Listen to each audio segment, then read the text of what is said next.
അതിനകത്ത് കുറച്ച് തരികളുണ്ടാകും. ഈ തരികൾ മണ്ണിൽ കിടന്നിട്ട് നമ്മൾ ഭാവിയിലേക്ക് ഇത് സ്ലോയിലി പൊടിഞ്ഞു ചേരും. അതുകൊണ്ട് രണ്ടാമതിടുമ്പോൾ അടുത്ത വർഷം ഇടുമ്പോൾ ഇത്തിരി കുറച്ചിട്ടാൽ മതി. പക്ഷേ ആദ്യത്തെ ആപ്ലിക്കേഷൻ നാളിതുവരെ നമ്മുടെ മണ്ണിൻ്റെ pH കറക്റ്റ് ചെയ്ത് സ്റ്റെബിലൈസ് ചെയ്ത് നിർത്താൻ നമുക്ക് കഴിയാത്ത പോയതുകൊണ്ട് ഏത് വിളയ്ക്കും എല്ലാ വിളയ്ക്കും ഈ pH ബൂസ്റ്റർ ഉപയോഗിക്കാം.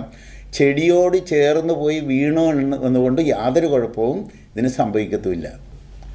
അതായത് തെങ്ങിന് 6 കിലോ വേണ്ടി വരുമെങ്കിൽ എല്ലാ മണ്ണിനും ഇത് വേണമെന്ന് സാരം. എല്ലാ വിളകൾക്കും ഇതിടാം. ഒപ്പം മണ്ണിന് മൊത്തത്തിൽ ഇത് വാരി വെതറി കൊടുക്കാം.